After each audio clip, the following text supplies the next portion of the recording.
सिंधी संगत यूके ऐं वर्ल्ड सिंधी कांग्रेस जे गॾियल इश्तिराक सां बर्तानिया जे शहर शेफील्ड में remembrance day heroes of Sindh मल्हायो वियो। इन मौक़े ते बर्तानिया जे मुख़्तलिफ़ शहरनि मां सिंधी कुटुंबनि वॾे अंग में शिरकत करे सिंध जे हीरोज़ खे ख़िराज तहसीन पेश कयो। प्रोग्राम जी शुरूआत सिंधी संगत यूके जे प्रेसिडेंट अब्दुल सत्तार सूमरो कई।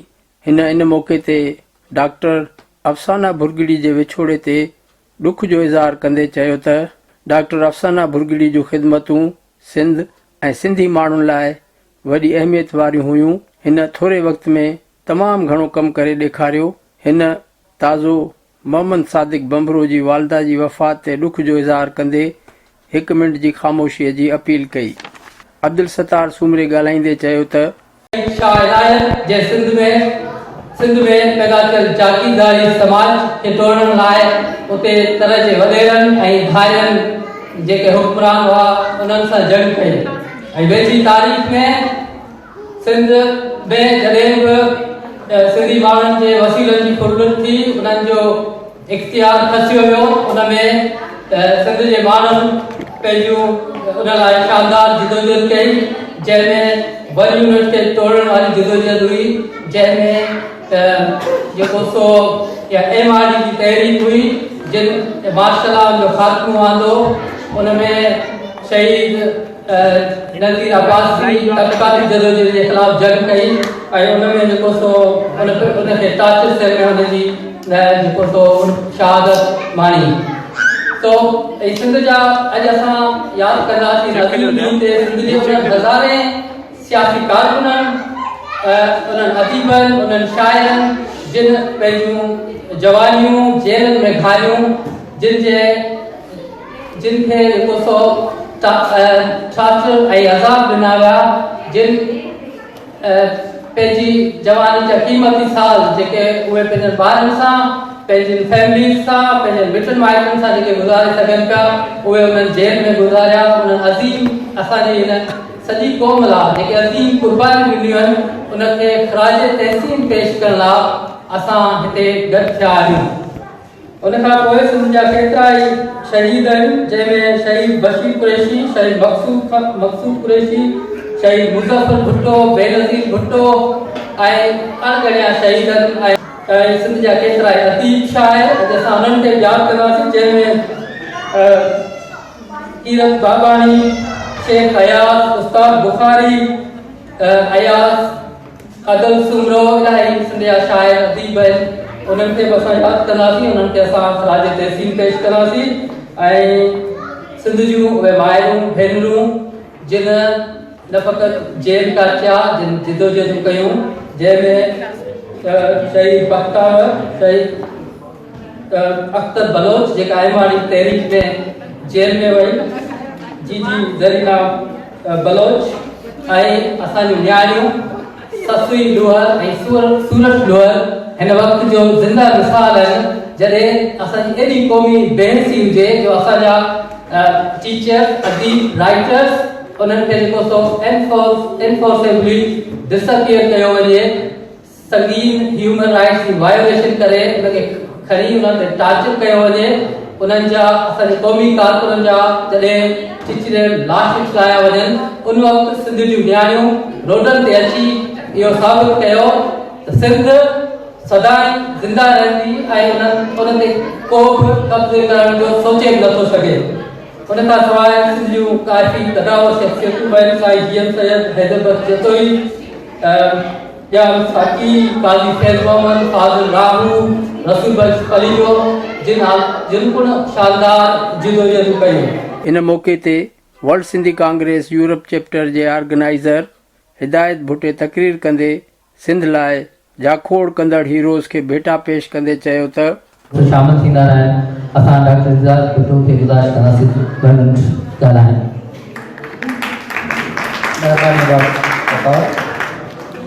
सवें आया सिंध में नवा नादिर शाह, कान्हे का तारीख़ में वेड़ सवाइ जी वाह, मता सोचो साह, मता मोटो पागल।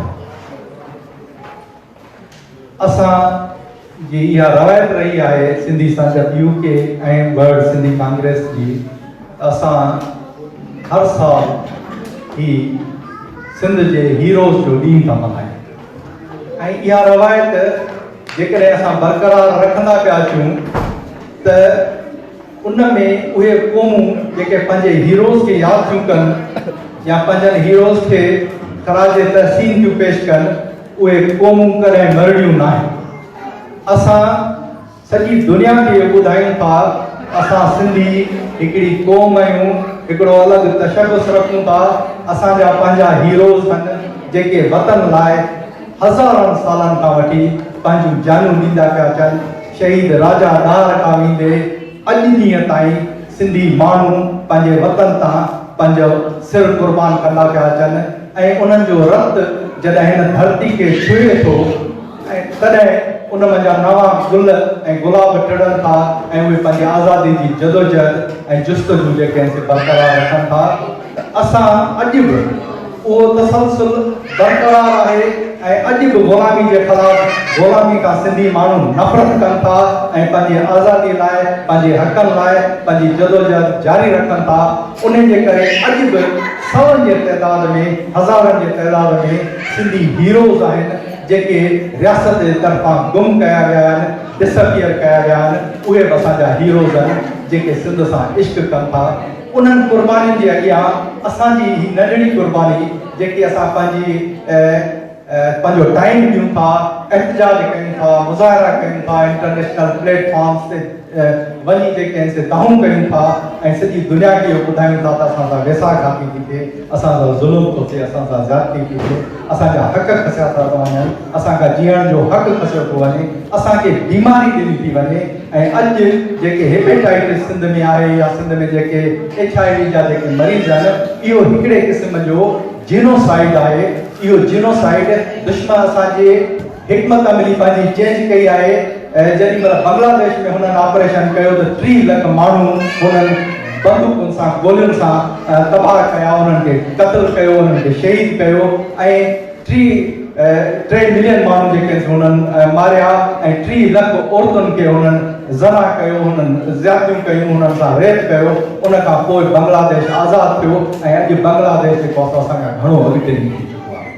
त असांजे लाइ इहा जेकी आहे असां हिकमत अमली हुननि चेंज कई आहे। असांजे जेको जीनोसाइड कयो थो वञे, हीउ बि जीनोसाइड जो क़िस्म आहे त सिंधी माण्हुनि खे बीमारी ॾियो, अहिड़ी बीमारी ॾियो जो 5 सालनि खां पोइ या 10 सालनि खां पोइ हुननि जो इहो नस्ल बि तबाह थी वञे। त उन जीनोसाइड जे ख़िलाफ़ असांखे जदोजहद करणी आहे, अवेयरनेस पैदा करणी आहे ऐं असां पंहिंजे उन्हनि हीरोज़ लाइ जदोजहद कयूं था। ऐं जेकॾहिं रियासत जे नुमाइंदनि खां ISKR जे नुमाइंदे खां जेकॾहिं केरु पुछे थो त तव्हां माण्हुनि खे डिसअपियर छो था कयो, तव्हां माण्हुनि खे ही त क्राइम आहे, चवनि था जंग में ऐं मोहबत में जेके असां हर शइ जाइज़ आहे, उनजो जवाबु थो ॾिनो वञे। पर उन्हनि खे ख़बर आहे उहे पाण सिग्नेटरी आहिनि त जंग जा बि उसूल थियनि था, जंग जा बि ज़ाब्ता थियनि था ऐं डिसअपियर करणु कंहिंखे डिसअपियर करणु या कंहिंखे गुम करणु इहो जंग जे ज़ाब्तनि जे बि ख़िलाफ़ु आहे। तव्हां जंग जी सूरत हाल में बि अहिड़ो क्राइम नथा करे सघो, इन जी का बि जस्टिफिकेशन न आहे, चाहे जंग जी सूरत हाल में हुजे, चाहे एमरजेंसी जी सूरत हाल में हुजे या कंहिं पब्लिक एमरजेंसी हुजे। उन में बि तव्हां जेको आहे सो इंटरनेशनली पाकिस्तान उनजो सिग्नेटरी आहे। माण्हुनि खे डिसअपियर करणु इंटरनेशनल क्राइम आहे, रुगो सिंधी माण्हुनि जे ख़िलाफ़ क्राइम न आहे, बलोचनि जे ख़िलाफ़ क्राइम न आहे, पश्तूननि जे ख़िलाफ़ क्राइम न आहे, सॼी इंसान ज़ात जे ख़िलाफ़ क्राइम आहे। ऐं उहो सॼी इंसान ज़ात जे ख़िलाफ़ जेके माण्हू क्राइम कनि था उन्हनि खे इंसाफ़ जे कटड़ में पहुचाइण असां सभिनी जी ज़िमेवारी आहे। असां सभिनी माण्हुनि खे पंहिंजो कंट्रीब्यूशन करणु खपे ऐं उन्हनि क़ुर्बानीनि जे अॻियां जेके इहे क़ुर्बानीयूं असांजा शहीद ॾियनि था या जेके दोस्त डिसअपियर थिया आहिनि, उन्हनि जे अॻियां असांजी ही नंढड़ी क़ुर्बानी या नंढड़ो जेको कंट्रीब्यूशन आहे या का बि हैसियत कोन थो रखे। त उमेद त असां सभिनी माण्हुनि खे पंहिंजनि क़ौम जे माण्हुनि सां गॾु वेहणु खपे ऐं पंहिंजी क़ौम लाइ जदोजहद करणु खपे ऐं ही मेड़ाका जेके आहिनि असांखे बरक़रार रखणु खपनि। पंहिंजे शहीदनि खे असांखे ख़राज तहसीस पेश करणु खपे। जीअं असांजे सिंधी संगत जे दोस्त चयो त असां जेके आहिनि शहीदनि जे लाइ या जेके माण्हू डिसअपियर थिया आहिनि उन लाइ नंढड़ो जेको कंट्रीब्यूशन बि कंदा आहियूं पाण में उन रवायत खे बरक़रार रखणु खपे जेके माण्हू ज़रूरत में आहिनि, जिन जा वॾड़ा जेके आहिनि से कमाई जा ज़रिया जेके आहिनि गुम थी विया आहिनि, उन्हनि खे असां सभिनी खे कढी जेको आहे सपोर्ट करणु खपे। ऐं सभिनी खे गुज़ारिश कंदुसि उन्हनि जेके आहिनि पार्टिसिपेट ज़रूरु कनि। वॾी महिरबानी। इन मौक़े ते डॉक्टर सबा आलम शाह सिंध जे अज़ीम किरदारनि खे ख़िराज तहसीन पंहिंजी शायरी में पेश कयो। अच्छा, मैं कोई और पोइट्री यहाँ सुनाने के लिए आई थी, लेकिन आप लोगों की फरमाइश को मद्देनजर रखते हुए आप लोगों की पसंदीदा पोइट्री जो मैंने लिखी है वो सुना रही हूँ। लेकिन इसमें एक शर्त है कि मुझे आपसे इस पोइट्री का सिला ये चाहिए कि जब सिंध धरती के लोगों के सामने सिंध धरती पर एक शायरी पढ़ रही हूँ तो पता भी चलना चाहिए कि यहाँ सिंध धरती से मोहब्बत करने वाले लोग बैठे सुन रहे हैं। सिंध ऐसी धरती है, सिंध ऐसी धरती है जो वफा का मस्कन है, आगही का गुलशन है। सिंध ऐसी धरती है जो वफा का मस्कन है, आगही का गुलशन है। ये कलंदरों की जा सूफियों की बस्ती है, इश्क का ठिकाना है। ये कलंदरों की जा सूफियों की बस्ती है, इश्क का ठिकाना है। शाह लतीफ साईं का यही आस्ताना है। सिंध ऐसी धरती है, आप लोग सोते रहे तो मैं नहीं सुनाऊंगी। सिंध ऐसी धरती है जो वफा का मस्कन है, आगही का गुलशन है। ये कलंदरों की जा सूफियों की बस्ती है, इश्क का ठिकाना है। शाह लतीफ साईं का यही आस्ताना है। सिंध की सकाफत ने, इसकी हर रिवायत ने, लोक दास्तानों ने, इश्क के फसानों ने हर तरफ मोहब्बत के कितने फूल बांटे। सिंध की सकाफत ने, इसकी हर रिवायत ने, लोक दास्तानों ने, इश्क के फसानों ने हर तरफ मोहब्बत के कितने फूल बांटे हैं। टोपी और अजरक ने हर जगह पे चाहत की खुशबुएं बिखेरी हैं।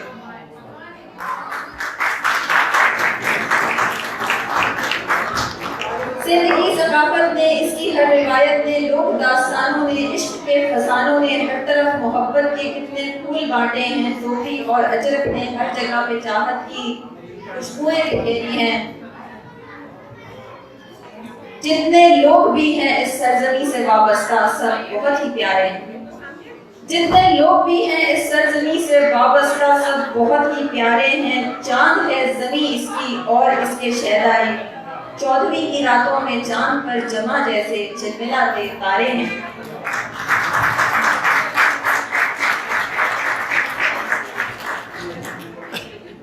जितने लोग भी हैं इस सरजमी से वाबस्ता सब बहुत ही प्यारे हैं। चांद है जमी इसकी और इसके शहदाई, चौदहवीं की रातों में चांद पर जमा जैसे झिलमिलाते तारे हैं। लेकिन इस जमी के कुछ ख्वाब अभी अधूरे हैं जिनको पूरा करना है। लेकिन इस ज़मीं के कुछ ख्वाब अभी अधूरे हैं जिनको पूरा करना है। जख्म जो लगे इस पर वो अभी भी ताज़ा हैं, उनको मिलके भरना है। जख्म जो लगे इस पर वो अभी भी ताज़ा हैं, उनको मिलके भरना है। जिस ज़मीन के दरिया प्यास को बुझाते थे आज खुद ही प्यासे हैं। जिस ज़मीन के दरिया प्यास को बुझाते थे आज खुद ही प्यासे हैं। खुश्क और बंजर जो आज है ज़मीं इसकी, एक वक्त वो भी था जब यहाँ पहाड़ों के रंग बिखरे होते थे।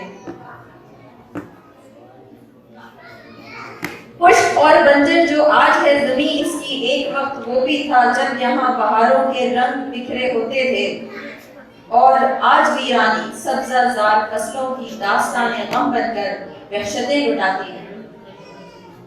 कल जो बीज बोते थे फसल को उगाते थे, आज उनके हाथों में कासरे गदाई है। क्या यही वो कीमत है जो वफा के बदले में इस ज़मीन ने पाई है।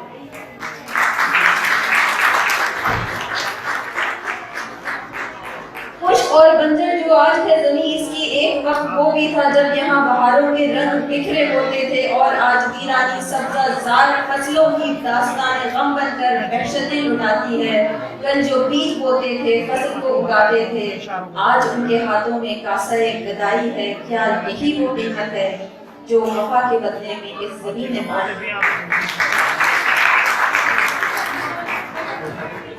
इस ज़मीन के दामन में खून है शहीदों का। दफन इसके पहलू में सिसकियां हैं, आहें हैं। इस जमीन के दामन में खून है शहीदों का, दफन इसके पहलू में सिसकियां हैं, आहें हैं। कितनी माएँ हैं जिनकी गमज़दा निगाहों में बेबसी के किस्से हैं। कितनी माएँ हैं जिनकी गमज़दा निगाहों में बेबसी के किस्से हैं। कितने भाई बहनें और कितने बाप ऐसे हैं, आस और हसरत की जानलेवा राह पर रात दिन खड़े तन्हा मुस्तहिल निगाहों से, जो बिछड़ गए उनका इंतजार करते हैं।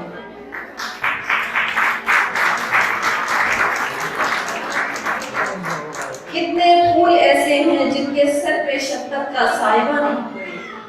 कितने फूल ऐसे हैं जिनके सर पे शफ़क़त का साहिबा नहीं कोई, जिनके हाथ में अब तो ना कोई खिलौना है और ना किताबें हैं।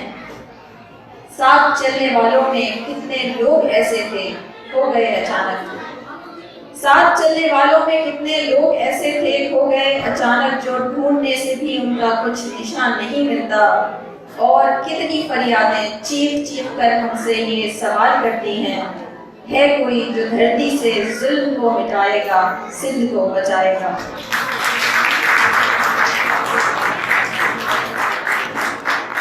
है कोई जो धरती से जुल्म को मिटाएगा, सिंध को बचाएगा। क्यों ना इसकी खातिर हम मिलके कुछ करें ऐसा, औलिया की ये वादी फिर से मुस्कुरा उठे। जुल्मतों की शब गुजरे, आफ़ताबे सुबह नौ फिर से जगमगा उठे। आज हम अगर मिलकर इस जमीन की खातिर अपने अपने हिस्से के कुछ दिए जलाएंगे, चाहतों के कुछ पौधे फिर यहाँ उगाएंगे। कल वो वक्त आएगा जब यहाँ पे फिर से सब फूल तितलियाँ भंवरे मिलके गीत गाएंगे। आशिकी के जुगनू फिर रोशनी लुटाएंगे। इसकी हर सहर रोशन शाम दिलनशी होगी, जिंदगी हंसी होगी। इसकी हर सहर रोशन शाम दिलनशी होगी, जिंदगी हंसी होगी। आओ अहद करते हैं, जिस जगह अंधेरा हो रोशनी से बदलेंगे। आओ अहद करते हैं, आओ अहद करते हैं, जिस जगह अंधेरा हो रोशनी से बदलेंगे। जिस जगह जहालत हो आगिरी से बदलेंगे। कर्ज है ये हम सब पर, इसका हक दिलाएंगे। सिंध को बचाएंगे, जुल्म को मिटाएंगे।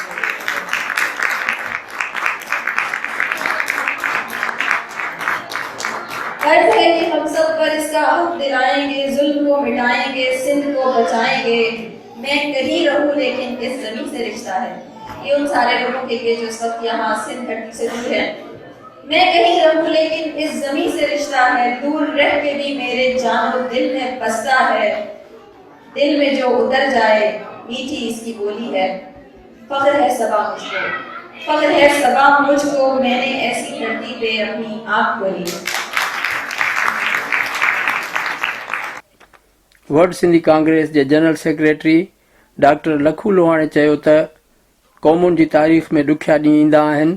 अॼु सिंधी क़ौम बि शदीद ग़ुलामी वारे दौर मां गुज़री रही आहे। इन सूरत हाल में असांखे पंहिंजो किरदारु अदा करणो पवंदो। हिन वधीक चयो त अॼु जो ही मेड़ाको जो उनवान आहे remembrance day of heroes of Sindh. टे मुख्य लफ़्ज़ आहिनि, रिमेम्बरेंस, हीरोज ऐं सिंध। लफ़्ज़ हीरोज जी जेका वस्फ़ आहे उहा आहे त उहे माण्हू जिनखे यादि कयो वञे, जिनखे ख़राज अक़ीदत ॾिनी वञे। सबबु कहिड़ो? सबबु उनजी क़ुर्बानी, उनजी पंहिंजे वतन, पंहिंजनि माण्हुनि लाइ हासिलात, या वॾा जेके आदमी क़दुर आहिनि उन लाइ जिदोजहद, उनजा वस्फ़ आहे हीरोज़। सिंध या सिंधी ॾिसो त इंसान जी जेका एवोल्यूशन थी आहे उनमें माण्हूअ जो, इंसान जी जेका बकाउ ऐं तरक़ीअ जी वॾी जेका जेको इवेंट थियो आहे उहा इंसानी समाज जो ठहणु।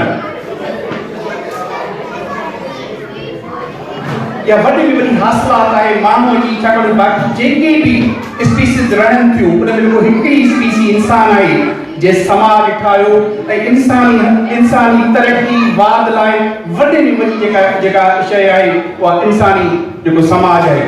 उहे समाज मुख़्तलिफ़ जाग्राफी हालतुनि में रहंदे पाण में गॾिजी उन्हनि जाग्राफियाई सबबनि जे करे गॾियल कल्चर, ज़बान ऐं आइडेंटिटीज़ ठाहिनि था जिनखे असीं क़ौम चऊं। ऐं उन सॼे इंसानी सफ़र में सिंधी क़ौम ठही आहे। ऐं उन खां पोइ रिमेम्बरेंस जा बात में अचां थो त सिंध जी तारीख़ में हज़ारे लखे माण्हू आहिनि जिन पंहिंजे वतन, पंहिंजे माण्हुनि, पंहिंजे समाज जे तरक़ी, वाधारे, ख़ुशहालीअ लाइ पूरो कयो आहे, जिदोजहद कई आहे। पर उन्हनि हीरोज़, उहे सभु सिंध जा हीरोज़ आहिनि, पर उन्हनि हीरोज़ में उन्हनि माण्हुनि जो वॾो मक़ाम आहे जिन लाइ शेखर चयो जो साहु ॾे थो नंगनि ते, जो साहु ॾे थो नंगनि ते ऐं पंहिंजनि रूपनि जॻनि ते ऐं पंहिंजी खेती पोखीअ ते ऐं पंहिंजी रीत अनोखीअ ते जो माण्हू मुंहुं न मरणु। उनजो सबबु हीअ आहे त उहे माण्हू, छाकाणि असांजी ज़ाती ज़िंदगीअ में ॾुखिया ॾींहं अचनि था, अहिड़े नमूने क़ौमुनि जी ज़िंदगीअ में ॾुखिया ॾींहं अचनि था, तकलीफ़ूं अचनि थियूं, ग़ुलामियूं अचनि थियूं, मुसीबतूं, कीड़ा अज़ाब अचनि था, बीमारियूं अचनि थियूं, जेनोसाइड थियनि था क़ौमुनि जा। उहे माण्हू उन सॼी तकलीफ़ में, उन सॼी पीड़ा वारे दौर में, ग़ुलामीअ में, अज़ाब में उत्साह जो सबबु आहे। शेखर चयो दोदा जे तूं मारियो वेंदे, दोदा जे तूं मारियो वेंदे, हिन धरतीअ ते वारियो वेंदे, दोदा तुंहिंजो साथ वेंदो, माण्हूअ जो वेसाह न वेंदो।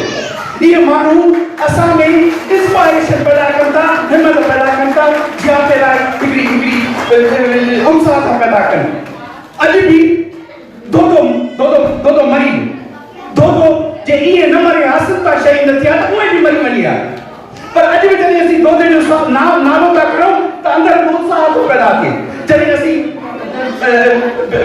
शाहनाज जो नालो था खणूं, जॾहिं असीं शहीद बिलाल जो नालो था खणूं, जॾहिं असीं होशो जो, हैमू जो, जॾहिं असीं बशीर कुरैशी जो नालो खणूं था, मुज़फ़र जो नालो खणूं था, असीं ग़ज़ाला बतूर जो नालो खणूं था, नज़ीर अब्बासी शहीद जो खणूं था, तो उत्साह थो पैदा थिए हिन हूंदा आहे दौर में।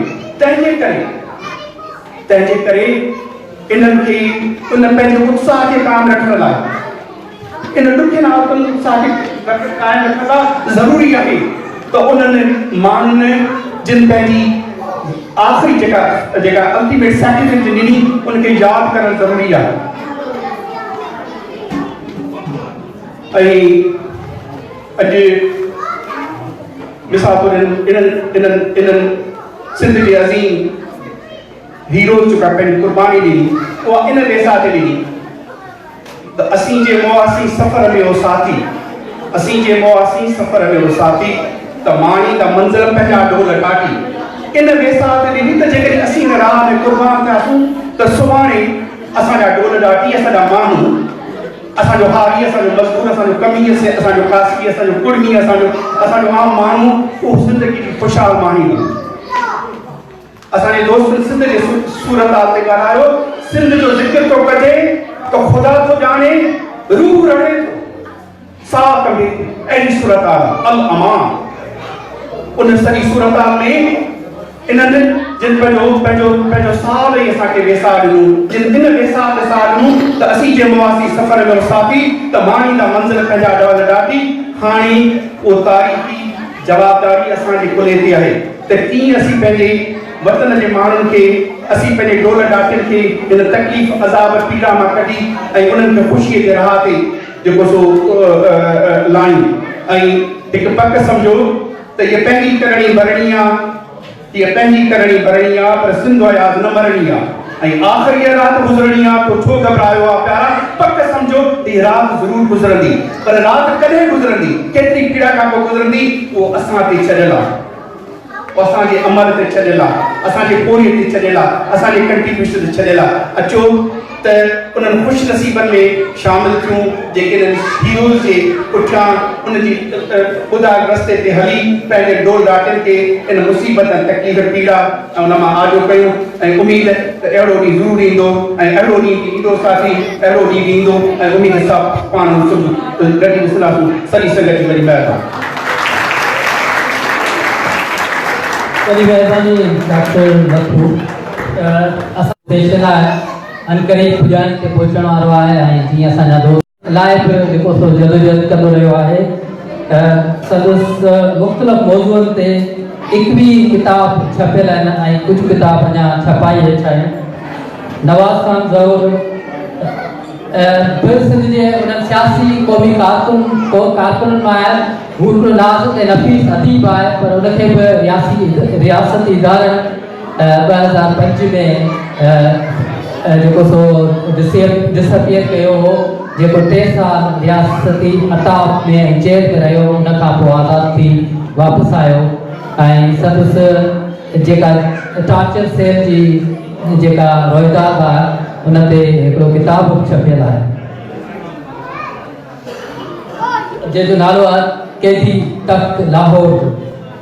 सो साईं अयूब खोसे जी जो नज़म आहे। उन खां पोइ असां नवाज़ खान ज़रूर जी जेका असां वीडियो मैसेज हलाईंदासीं उहो सिंधु दरिया जे बारे में। दोदा तोखे सिंध सॾे थी, तुंहिंजे शहपर जहिड़ो सिंधु, रोज़ लहे थो रोज़ मरे थो, दाड़ सदा जी लुंगी ओढ़े, बेतरतीबा साह भरे थी, कजला सर ते चांडो कीजी, अजरक ॾाढी आती आहे, किंझर जो हर कमल उञायल ज़ख़्मी छाती छाती आहे, ढोलिया तोले रात तके थी, दोदा तोखे सिंध सड़े थी।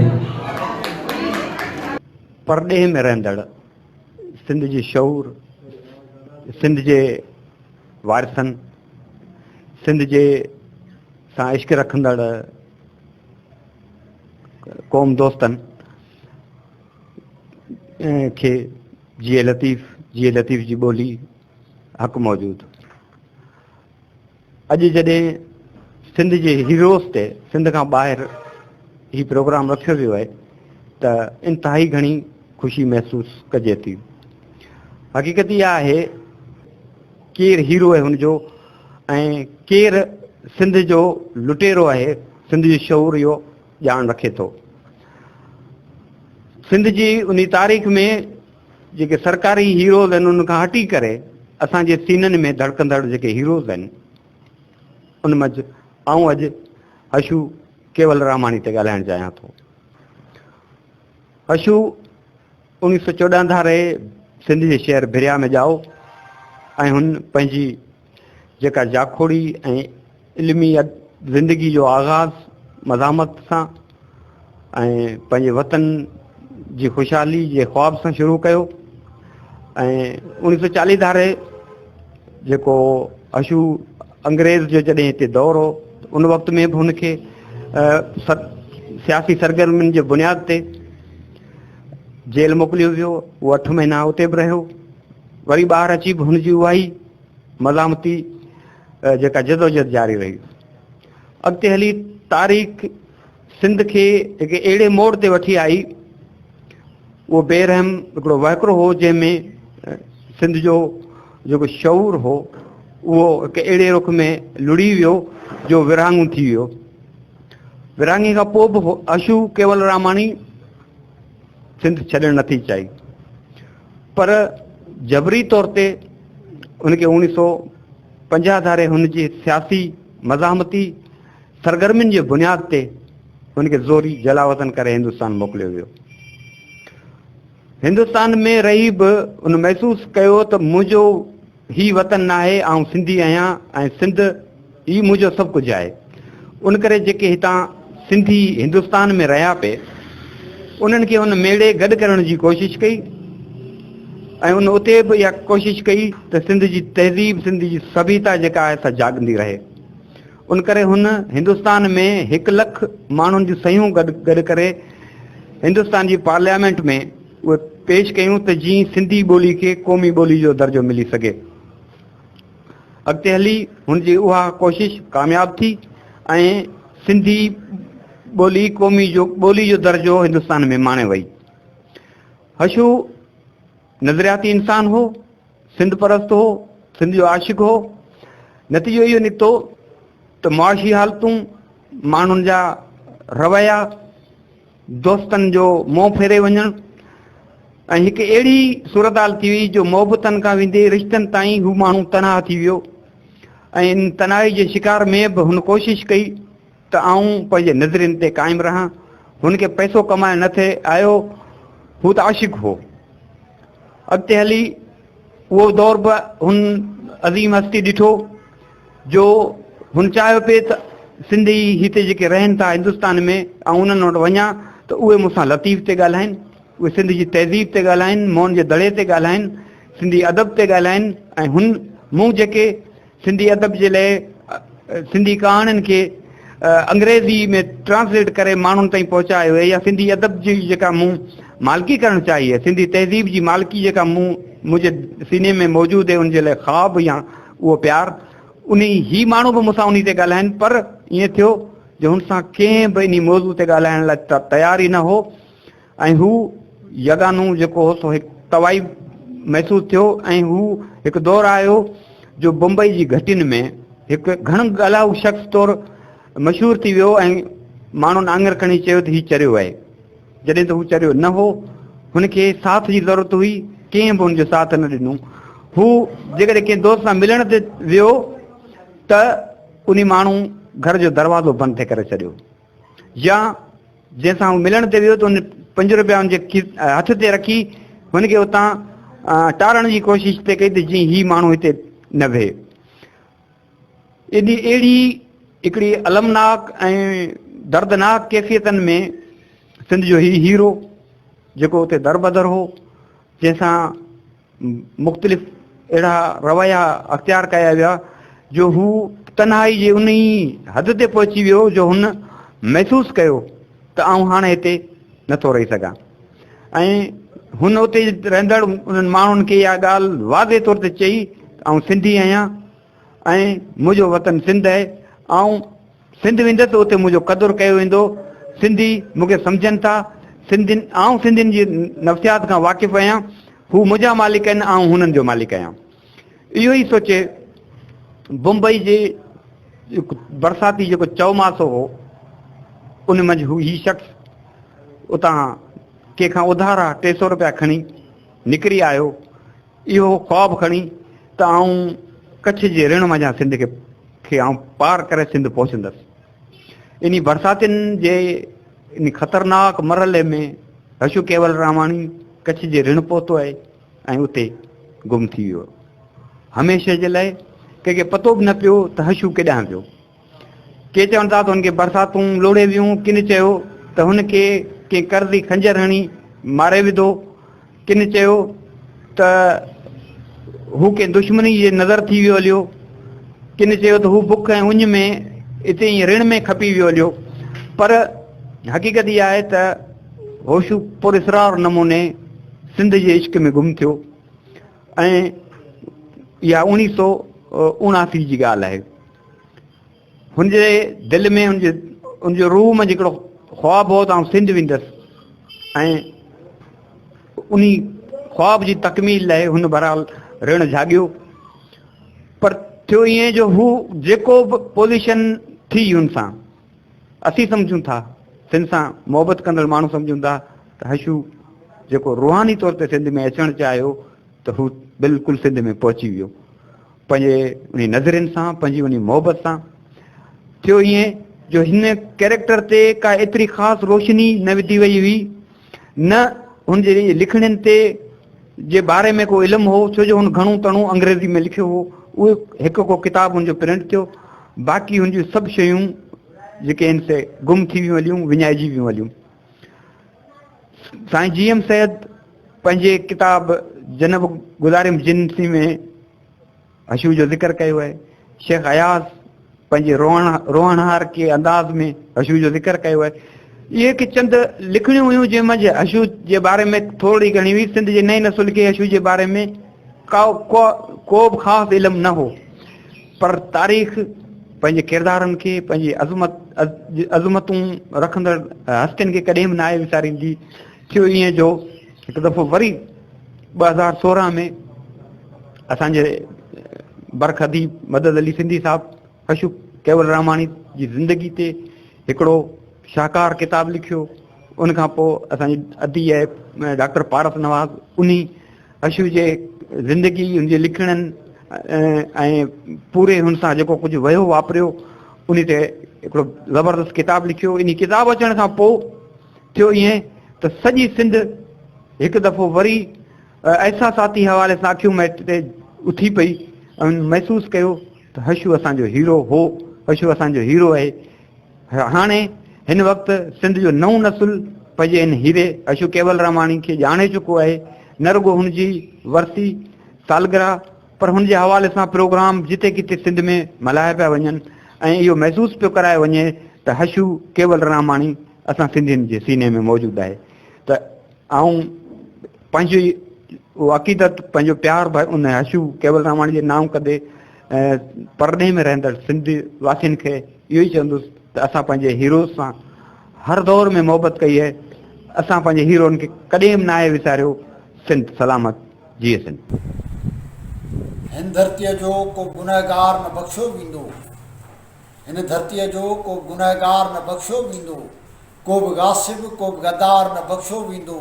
रूप रहबर जो वठी सघंदो न कोई रहज़न, हाणे बेदार थियो आहे भलारनि जो वतन। साम्हूं वेठल ॿाहिरो भेनरो जीअ सिंध, जीअ साईं जीअं साईं। सिंध जूं रिवायतूं रहियूं आहिनि ऐं ॾाढियूं हुस्नाक रिवायतूं रहियूं आहिनि त असां माण्हू समाजी मेलजोल में रहूं था। हिक ॿिए जा हाल अहवाल, हिक ॿिए जा ॾुख सूर, हिक ॿिए जा मामला मामरा ऐं हिक ॿिए जे बारे में ॼाण इन ई हिसाब सां त जीअं वेहूं ॻाल्हायूं ऐं हिक ॿिए खे ज़िंदगी में को ॾढ ॾेई सघूं, हिक ॿिए जो को सहारो थी सघूं, हिक ॿिए जे ज़िंदगियुनि में ख़ुशियुनि जी का बहार आणे सघूं। त अॼु हिते लंडन में जेके असांजा भाइर ऐं भेनरूं गॾु थिया आहिनि, नंढड़ा ॿार गॾु थिया आहिनि, इहो हिकिड़ो समाजी मेड़ाको आहे। पर मुंहिंजे लाइ उहो तमामु मानाखेज़ आहे इन माना में त असां पंहिंजे समाजी वेहकनि में बि, असां पंहिंजे समाजी मेड़ाकनि में बि, असां पंहिंजे मेल जोल जे तक़रीबनि में बि पंहिंजे वतन जो ज़िक्र करियूं था, पंहिंजे वतन खे यादि करियूं था, पंहिंजे क़ौमी तशख़ुस खे यादि करियूं था। ऐं उहे माण्हू जिन माण्हुनि सिंध वतन जे लाइ, सिंध मुल्क जे लाइ पंहिंजूं बहितरीनु तवानायूं सर्फ़ कयूं, पंहिंजूं बहितरीनु सलाहियतूं वक़फ़ कयूं ऐं पंहिंजो पाण खे उन्हनि जे लाइ वाॻे छॾियो ऐं इन हद ताईं जो उन जे लाइ पंहिंजूं ज़िंदगियूं बलार करे छॾियूं, क़ुर्बानियूं ॾिनियूं, पंहिंजो पाण खे पंहिंजे वतन तां घोर करे छॾियो, उन्हनि खे यादि था करियूं। इहा हिकिड़ी तमामु वॾी ॻाल्हि आहे, इहा हिकिड़ी मानाखेज़ ॻाल्हि आहे। क़ौमूं कॾहिं कॾहिं ॾुखियुनि सूरत हालुनि में फासंदियूं आहिनि, कॾहिं कॾहिं बुरानी हालतुनि में फासंदियूं आहिनि, कॾहिं कॾहिं ज़िंदगी जा रस्ता उन्हनि ते सोढ़ा थी वेंदा आहिनि। उनजे बावजूदि बि उहे इन खां गाफ़िल न हूंदियूं आहिनि त असां अलॻि थलॻि क़ौम आहियूं, असां अलॻि थलॻि वतन आहियूं, असां अलॻि थलॻि मुल्क आहियूं। हीउ वतन, हीउ धरती, हीउ मुल्क असांजो आहे। इन ते कंहिं धारे खे, कंहिं ताक़तवर माण्हू खे, कंहिं गनीम खे, कंहिं लश्करी टोले खे कब्ज़े जो को बि इख्तियार ऐं हक़ न आहे ऐं उनजे ख़िलाफ़ विड़ंथियुनि जे ख़िलाफ़ मुक़ाबिलो थियो। सिंध सिकंदर आज़म जे दौर खां वठी, दारा जे दौर खां वठी, दारा सिंध ते काया आयो, राय सहरिस उन जो मुक़ाबिलो कयो, मुक़ाबिलो कंदे निड़ी में तीर लॻण सां उहो शहीद थी वियो, पर दारा सिंध ते कब्ज़ो न करे सघियो। सिकंदर जो सांबस मुक़ाबिलो कयो, सिकंदर सिंध ते कब्ज़ो न करे सघियो। ॾार अरब फातिहनि जे ख़िलाफ़, इब्न क़ासिम जे ख़िलाफ़ मुक़ाबिलो कयो, अरब सिंध ते कब्ज़ो त ज़रूरु करे विया, पर सिंध जे क़ौमी तशख़ुस खे न मेटे सघिया। मिस्र, इराक, शाम अरब कब्ज़े में अचण खां पोइ पंहिंजी ॿोली, पंहिंजी तारीख़ी सुञाणप, पंहिंजी तारीख़ी तहज़ीब ऐं क़ौमी तशख़ुस खे विञाए वेठा, विसारे वेठा। अॼु उहे अरब सकाफ़त ऐं अरब क़ौमी तसवर जो हिसो आहिनि, पर सिंध ऐं अहल फारस पंहिंजी क़ौमी सुञाणप खे बरक़रार रखियो। असां अॼु बि सिंधी आहियूं, मज़हब असांजो क़ौमी वजूद क़ौमी तशख़ुस जेको न रेटे न सघिया आहियूं। असां मुस्लमान हूंदे, हिंदू हूंदे, सिख हूंदे, ॿियनि मज़हबनि खे मञींदे अवल आख़िर सिंधी आहियूं। ऐं सिंधी सिंध में वेठो हुजे, बर्तानिया में वेठो हुजे या दुनिया जी कंहिं ॿी ॾुराई कुंड में वेठो हुजे, हिकु पल बि नथो विसारे थो सिंधी आहे। ऐं असां उन्हनि माण्हुनि खे यादि था करियूं जिन सिंधियत खे बरक़रार रखण जे लाइ जानियूं क़ुर्बान कयूं। महाराजा ॾार खां वठी दुल्हा दरिया ख़ान ताईं, दुल्हा दरिया ख़ान खां वठी मखदूम बिलावल ताईं, मखदूम बिलावल खां वठी होशू ताईं असां समूरनि सूरमनि खे यादि था कयूं। असां सबगतुल्ला शाह राशिदी खे यादि था करियूं, अलाबत सुमरे खे यादि था करियूं, उबैदुल्ला सिंधी खे यादि था करियूं, जीएम सैद खे यादि था करियूं। कैबराल चयो त क़ौमूं जॾहिं पंहिंजनि तारीख़ी सूरमनि खे यादि करणु लॻनि तॾहिं सम्झो त अॻिते वधण जे लाइ तयारु आहे। आउं चवंदो आहियां त जॾहिं क़ौमूं पंहिंजे तारीख़ी सूरमनि खे यादि थियूं कनि तॾहिं रुॻो इहो न त अॻिते वधण जे लाइ तयारु आहिनि, पर इन जी माना इहा आहे त उहे क़ौमूं हाणे नाक़ाबिले शिकस्त आहिनि, उहे क़ौमूं हाणे ख़तमु थियण जे करे वेझो न वेंदियूं। उन्हनि क़ौमुनि खे सिफ़ हिस्ती तां मिटाए नथो सघिजे। उहे क़ौमूं पंहिंजो क़ौमी वजूद, पंहिंजो क़ौमी तशख़ुस, पंहिंजी क़ौमी सुञाणप हमेशह जे लाइ बरक़रार रखनि। सिंधी क़ौम बि उहा क़ौम आहे जंहिं ज़िंदगी जे हालतुनि जे ज़माने जे मुख़्तलिफ़ उभारियुनि लवारियुनि मां गुज़रंदे पंहिंजे क़ौमी तशख़ुस ऐं पंहिंजे मुल्की वजूद खे नाहे विसारे। ऐं अॼु असांजे ॾुखी सूरताल में फाथल आहियूं, उन में इहा तमामु सुठी ॻाल्हि आहे, तमामु सुठी ॻाल्हि इहा आहे त ॾुखी सूरताल में फाथल हुजण जे बावजूदि असांजे अंदरि में इहे बिलबिला, उहे उमंगूं, उहे आरज़ूं ऐं उहे हौसलायूं, उहे इरादा आहिनि त असां सूरताल मां निकिरी वेंदासीं। सिंध हींअर जंहिं सूरताल में फाथल आहे उन में सिंध जो सभ खां वॾो मामिलो इहो आहे त सिंध जे क़ौमी तशख़ुस खे, सिंध जी क़ौमी सुञाणप खे ख़तमु करण जी कोशिशि थी थिए ऐं इहा कोशिशि कई थी वञे त का अहिड़ी क़ौम पैदा करियूं, का नई क़ौम पैदा करियूं जंहिंमें तारीख़ी क़ौमुनि जो वजूद जेको ख़तमु थी वञे। असां चवंदा त क़ौमुनि खे जबर जे बुनियाद ते ख़तमु नथो करे सघे। दुनिया में जॾहिं बि जिते बि अहिड़ियूं कोशिशूं थियूं आहिनि उहे नाकाम थियूं आहिनि। सोवियत यूनियन हुजे, सोवियत यूनियन कोशिशि कई त असां नई अज़ीम सोवियत क़ौम पैदा करियूं, सोवियत यूनियन न हली सघी। रोमन इम्पीरियलिज़म कोशिशि कई त असां नई क़ौम पैदा करे सघूं, रोमन इम्पीरियलिज़म न हली सघी। यूनानी सुल्तनत कोशिशि कई त असां दुनिया में का नई क़ौम पैदा करियूं, उहा बि न हली सघी। अहिड़े ई तरीक़े सां पाकिस्तान जे नाले में, इस्लाम जे नाले में, मुसलमानी जे नाले में, कंहिं नाले में जेकॾहिं सिंधी क़ौम जो वजूद ख़तमु करे नई क़ौम ठाहिण जी, के नए क़ौमी तशख़ुस खे जनम ॾियण जी जेका कोशिशि कई थी वञे उहा बि नाकाम थी वई आहे। सिंधी क़ौम अहिड़नि केतिरनि ई मरहलनि मां गुज़रंदी रही आहे, पर उहा पंहिंजे क़ौमी सुञाणप, पंहिंजे क़ौमी तशख़ुस खे हमेशह बरक़रार रखंदी आई आहे। कंहिं नाले ते असां पंहिंजे क़ौमी तशख़ुस खां हथु नथा खणी सघूं। हिन दौर में, हिननि हालतुनि में असांजे अॻियां सभु खां आम ॻाल्हि पंहिंजे क़ौमी तशख़ुस खे बरक़रार रखणु आहे। ॿियो वॾो मामिलो सिंधु दरिया जे वजूद जो सुवालु आहे। सिंधु दरिया सिंध खे तख़लीक़ कंदड़, सिंध खे जनम ॾींदड़ दरिया आहे। सिंधु दरिया जी मौजूदगी, सिंधु दरिया जो वजूद, सिंधु दरिया जो जियापो, सिंध जो वजूद, सिंध जो जियापो सिंध जी ज़िंदगी आहे। उनजे करे सिंधु दरिया ते को बि डेम ठाहिण, सिंधु दरिया जे भरतू नदियुनि ते को डेम ठाहिण, उहो बि असांजे लाइ क़ाबिले क़बूल न आहे। असां चऊं था भाषा डेम हुजे, कालाबाग डेम हुजे, कटसारा डेम हुजे, या काबिल नदी ते महमद डेम हुजे, या अफ़गानिस्तान ॿिया डेम ठाहींदो हुजे काबिल नदी ते, या चाइना सिंधु नदी ते डेम ठाहींदो हुजे, सिंधु दरिया ते डेम ठाहिण जूं जेके बि था उन सिंध दुश्मन जो ख़तमु थियणो। ऐं जेके दोस्त ॿाहिरि वेठा आहिनि, बदकिस्मती सां असां जंहिं सियासी सिरिश्ते जो हिसो आहियूं उन में असां ग़ुलाम आहियूं। नतीजे तौर ते असां काबिल सां नथा ॻाल्हाए सघूं, असां चाइना सां नथा ॻाल्हाए सघूं।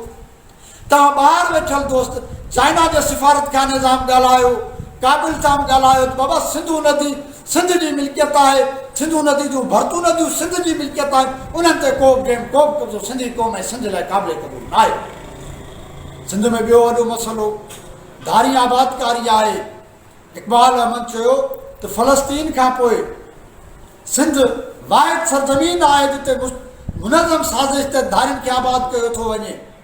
धारियुनि जी आबादकारी जे वसीले सिंध जो आबादियाती तवाज़ुन ख़राबु करण जी कोशिशि कई पई वञे, सिंध खे, सिंधी क़ौम खे अक़लियत में आणण जी कोशिशि कई पई वञे। इहो सिंध जो तमामु अहम मामिलो आहे।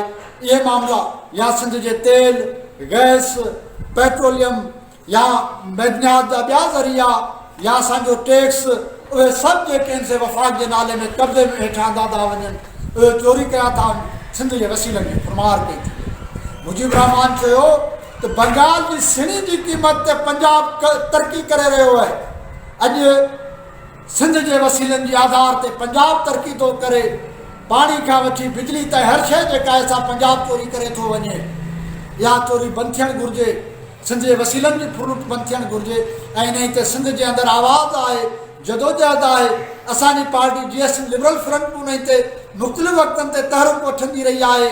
असां सिंध एक्शन कमेटी ठाही आहे जंहिंजे पारां बि असां डेमनि जे मामले ते, धारी आबादकारी जे सुवाल ते या ॿियनि मामलनि ते जदोजहद कंदा रहिया आहियूं। ॿाहिरि वेठल दोस्त जेके उन्हनि खे खपे त मामले ते जदोजहद कनि।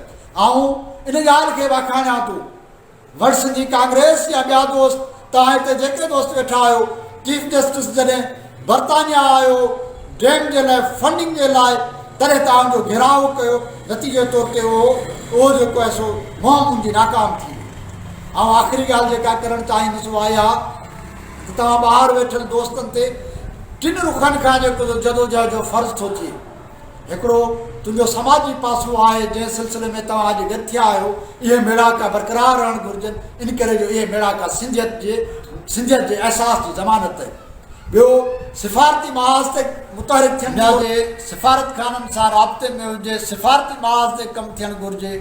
ऐं टियों त सिंध जे मामले ते एहतिजाज ॿाहिरि वेठल दोस्त कनि ऐं इहे समूरियूं कोशिशूं सिंध ऐं ॿाहिरि जेका जदोजहद आहे उन में हिकिड़ो रब्त ऐं हमायंगी पैदा कजे, उनखे गॾाइजे, उनजे विच में हिकिड़ो तसलसल ठाहिजे। जदोजहद जे मैदान ते गॾु हूंदासीं त सिंध बचाए वठंदासीं। सिंध जेका नाक़ाबिले शिकस्त आहे, सिंध जेका फितरत जो पैदा कयल मुल्क आहे, उनखे दुनिया जी का बि ताक़त रेटे नथी सघे। तव्हां दोस्तनि जो आउं थोराइतो आहियां जिन मूंखे ॿुधो, जिन मूंखे मौक़ो अता कयो। सिंध सलामत, साथ सलामत। सहरूं कनि आऊं मथां तिन शल इंडल थी दोस्तों ऐं साथियों, हक़ मौजूद, सिंध मौजूद, सदा मौजूद। असां अॼु जंहिं प्रोग्राम में शरीक आहियूं उन प्रोग्राम जो उनवान आहे heroes of Sindh. Heroes of Sindh लफ़्ज़ अचण सां गॾु मूंखे भिटाई जो हिकिड़ो बैत यादि पवे थो त साईं सदाईं तूं करी मथे सिंध सुकार, दोस्त मिठा दिलदार आलम सभु आबाद करी। इहो बैत अॼु खां समय साल अॻु भिटाई जे ख़्याल ऐं जंहिं जुस्तजू सां कयो हो उन जो हिकिड़ो मफ़हूम अलॻि शइ आहे।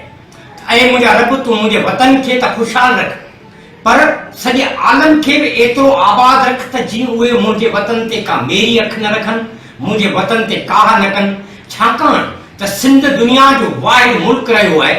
सिंध दुनिया जो उहो वाहिद मुल्क रहियो आहे जिते धारियुनि जूं घणे खां घणियूं जलगारूं थियूं आहिनि। छाकाणि जलगारूं थियूं आहिनि त हीअ ख़ितो अमन पर सां गॾोगॾु सिर्फ़ु वणिज ऐं वापार सां वाॻियल रहियो आहे ऐं हिन जो वणिज वापार दुनिया जे हर ख़िते ताईं रहियो आहे। हिते माखियुनि जा ऐं मखणनि जा ॻोरा भरबा हुआ, हितां हीरनि ऐं जवाहरनि जा वापार थींदा हुआ, हिते कपिड़े ऐं खादी ऐं सूसियुनि जा वापार थींदा हुआ। असांजो ठट्टो, असांजो मोहन जो दड़ो, असांजा अनेक इहे आसार क़दीमा अॼु बि दुनिया खे ॿुधाइनि था त जॾहिं दुनिया उघाड़ी घुमंदी हुई तॾहिं सिंधी माण्हू तहज़ीब ऐं वतन परस्त हुआ ऐं पंहिंजे वतन सां सिर्फ़ु मोहबत कंदा हुआ ऐं कॾहिं बि कंहिंसां सिंध कार न कई, सिंध कंहिंसां बि न विढ़ी।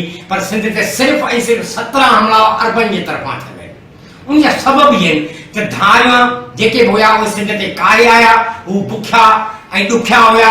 उन्हनि असांजे वतन में अखियूं विधियूं ऐं असांजे वतन जे मारूड़नि खे तंग कयूं।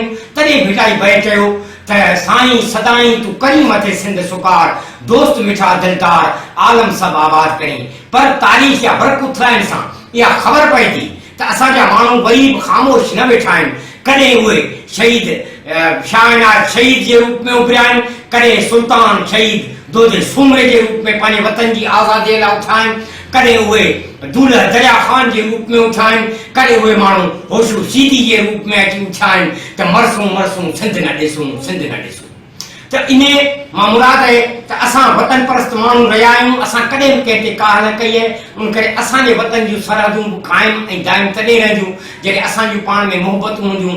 ऐं जस ॾियां थो इन्हनि दोस्तनि खे, वर्ल्ड सिंधी कांग्रेस ऐं सिंधी संगत यूके वारनि जिन दोस्तनि प्रोग्राम जो अरेंज कयो आहे, सिंधी संगत यूके ऐं वर्ल्ड सिंधी कांग्रेस वारनि जो ठोराए थो आहियां, जेके वतन खां दूर हूंदे बि पंहिंजे मारूड़नि पंहिंजे साॻिड़नि जे ॾुख सुख खे पंहिंजो दर्द महसूसु कनि था, पंहिंजो दर्द महसूसु कनि था ऐं उन्हनि लाइ जुस्तजू कनि था। हड़ा वड़ा ख़र्च करे उन्हनि दोस्तनि सिंध जे हक़नि ऐं सिंध जी आवाज़ खे दुनिया जे कुंड कुंड ताईं पहुचायो आहे। ऐं वरी समूरा हिते वेठल जेके सिंधी फैमिलीज़ आहिनि उन सभिनी खे सलाम पेश कयां थो ऐं जस ॾियां थो त हू उते रही करे पंहिंजे वतन जी सिक रखनि था ऐं पंहिंजे मारूड़नि जे दर्दनि जी सोच रखनि था। ऐं वरी बि अचनि त कॾहिं बि तोते दवार दिल जा न बूट बा तूं भले हली आ, ॿ लुक आला जॾहिं बि हूंदा मथां चई आजियां न थींदी। अज़ीम बुआई तव्हां दोस्तनि नालो पेश कयां थो, जेका मुंहिंजी सुञाणप रही आहे। गॾोगॾु इन भाई जे करे मूंखे दुनिया जी मुख़्तलिफ़ मुल्कनि में दोस्तनि घुरायो आहे। उमेद तव्हां दोस्तनि खे पसंदि ईंदी। जीअ जी यारनि मथां ऐं जान सारनि मथां मंज़िले इश्क जे चंड तारनि मथां, जीअ जी यारनि मथां ऐं जान सारनि मथां मंज़िले इश्क जे चंड तारनि मथां, काक जी हर कंधीअ जे किनारनि मथां दुश्मने सिंध खे फाही सुरके पई, सिंध मुर्के पई, सिंध मुर्के पई, सिंध मुर्के पई, सिंध मुर्के पई, सिंध मुर्के पई। तुंहिंजे हीरनि ऐं मोतियुनि जी छोली ॾिसी सिंधी ॿोली जी लबड़नि ते लोली ॾिसी, तुंहिंजे हीरनि ऐं मोतियुनि जी छोली ॾिसी सिंधी ॿोली जी लबड़नि ते लोली ॾिसी, गर्दिशे वक़्त जी पिरोली ॾिसी सरज़मीने वतन प्यार परखे पई, सिंध मुर्के पई, सिंध मुर्के पई, सिंध मुर्के पई, सिंध मुर्के पई, सिंध मुर्के पई। हाणे को बि नाजो बहारूं खसे घोट तुंहिंजे तंबूरे जूं तारूं खसे, हाणे को बि नाजो बहारूं खसे घोट तुंहिंजे तंबूरे जूं तारूं खसे, कोई ओठी उठनि जूं महारूं खसे मंज़िले इश्क मजनू खां छिरके पई, सिंध मुर्के पई, सिंध मुर्के पई, सिंध मुर्के पई, सिंध मुर्के पई, सिंध मुर्के पई। कंहिंजे रंगे हिना जो ही सभु नूर आ, नरगिसे नैण जी का तही घूर आ, कंहिंजे रंगे हिना जो ही सभु नूर आ, नरगिसे नैण जी का तही घूर आ, कंहिंजे गीतनि जी छोली जो ही पूरो आ, कंहिंजे नग़मे ते दिल मुंहिंजी हिरखे पई, सिंध मुर्के पई, सिंध मुर्के पई, सिंध मुर्के पई, सिंध मुर्के पई, सिंध मुर्के पई। हाय मुझे तख़य्युल जाए मजबी शाल जिंदा हुजी, शाल जिंदा हुजी, हाय मुझे तख़य्युल जाए मजबी शाल जिंदा हुजी, शाल जिंदा हुजी, बुलबुले दिल नरो रक्स में आज़मी चंड चोॾीह जियां सिंध जरके पई, सिंध मुर्के पई, सिंध मुर्के पई, सिंध मुर्के पई, सिंध मुर्के पई। जीअ जी यारनि मथां मथा जान सारन मथा मंजिले इश्क जे चंड तारन मथा काकजी हर कंदी जे किनारन मथा दुश्मने सिंध के फा हिसुर के पई सिंध मुर्के पई सिंध मुर्के पई सिंध मुर्के पई सिंध सलामत साथ सलामत। सिंधी संगत यूके जी मरकज़ी अॻुवाण हफ़ीज़ा वधियो सिंध जे हीरोज़ खे ख़राज तहसीन पेश कंदे चयो त असां चऊं था खोज पीस चवे धारे रुपिया गॾु हाथियूं साॻियूं आहिनि ऐं सिंध उन खां वधीक बदतरीन सूरत में आहे। तव्हां सभिनी जो साथ तव्हां सभिनी जो गॾु हूंदासीं त इन्हनि सभिनी मसइलनि खे मुंहुं ॾेई ईंदासीं। नंढड़ा में हिकिड़ो इंसानु हिकिड़ी शानदार ज़िंदगी गुज़ारे माण्हू सघे थो। बहरहाल ऐं बावकार मौत और सुकून सां गुज़ारे करे सघे थो। बहरहाल सभिनी ॻाल्हियुनि खां पहिरीं तव्हां सभिनी जी महिरबानी करे सिंध जे शहीदनि ऐं उन्हनि जे जेके ग़रीब आहिनि जिन जे हिकिड़ो सहारो वाहिद और कुझु जेको या भाउ या भाइचो उनखे घर हलण जे लाइ जेतिरी असां जेनरस फंड्स ॾेई सघूं था प्लीज़ ॾियो। तव्हांजो साथ तमामु ज़रूरी आहे। असांजा 50-60 या 100 पाउंड असां ॾींहं में कमाए सघूं था आराम सां, त उहो उन्हनि जी ज़िंदगीअ में केतिरो फ़र्क़ु आणींदो इहो तव्हां सोचे नथा सघो। सो महिरबानी करे जेनरसिटी फंड्स ॾियो ताकी उन्हनि जी हेल्प थी सघे। इंसानियत जे नाते पंहिंजी क़ौम जे ख़ातिर ऐं पंहिंजी धरती जे ख़ातिर असांखे पहिरीं थोरी कुर्बानी ॾियणी पवंदी। पैसो कुझु बि न आहे, इंसानु कमाए वठे थो पर माण्हुनि जी ज़िंदगी जेका आहे उहा वापसि नथी अचे। वरी बि असां उन्हनि शहीदनि खे सुख सलाम पेश कयूं था जिन्हनि पंहिंजी जाननि जी कुर्बानी ॾेई सिंधी धरतीअ सां रत रेतो कयो। इन मौक़े ते नंढड़नि ॿारनि बि सिंध जे हीरोज़ खे ख़राज तहसीन पेश कयो। महिराण गुलसनाई तकरीर कंदे चयो त मुंहिंजो नालो महिरान आहे ऐं मैनचेस्टर में रहंदो ऐं मुंहिंजी उमिरि 10 साल आहे। अॼु असां सभु उन लाइ गॾु थी आहियूं त सिंध जे सूरमानि खे संदन लाज़वाब क़ुर्बानीअ जे बेदा पेश कयो। शारदी फिडेलिटी जी आशिक़नि फरमायो आहे त सूरी आहे सींगार असल आशिक़नि जो मरण मोहतरम महबूब तेरा निज़ारा करवार कुसन जो करार असल आशिक़नि जो। अॼु मुंहिंजी दिलि थी चवे त आउं आलमी इंसानी हक़ जे पदरनामो टांगल आहियां। इंसानी हक़ जे पदरनामो में हर इंसान जे बुनियादी हक़ जो तहफ़्फ़ुज़ शामिल आहे। उन्हनि सभई हक़नि खे यकीनी बणाइण लाइ सभु इदारा असेंबलियूं कानून ऐं यूएनओ जा सभु मेंबर मुल्क पाबंद आहिनि। सिंध जे सियासी ऐं समाजी जाइज़े में ख़बर पवे थी त इंसानी हक़नि जी पदरनामो में जेको शामिल आहे उन जो हिकु हिसो बि हक़ सिंधियुनि खे न मिली आहे।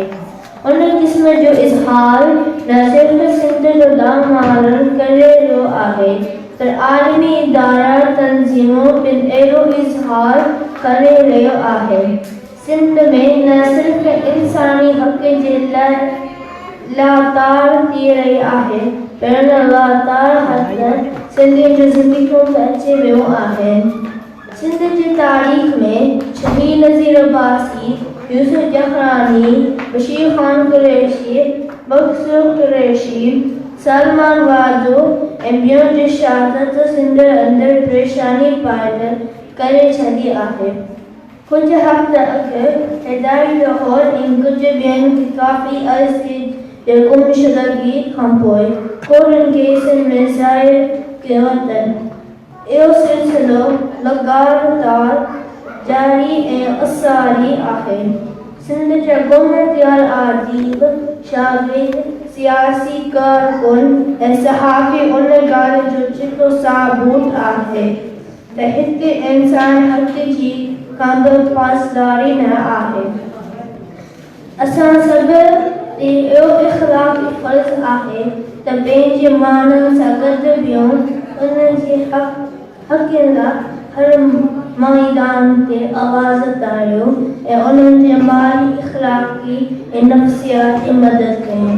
आख़िर में वरी विनती चयो पियो आम दीन अस्ता वेते वण न पवनि सुते मिले न सुप्रीम जाई मता रिंदनून सजन मिले न सजन मिले तनख़्वाह अच्छा त गॾिजी पंहिंजे माण्हुनि जी मदद कयूं ऐं सिंध के ओज ॾियारूं वॾी महिरबानी।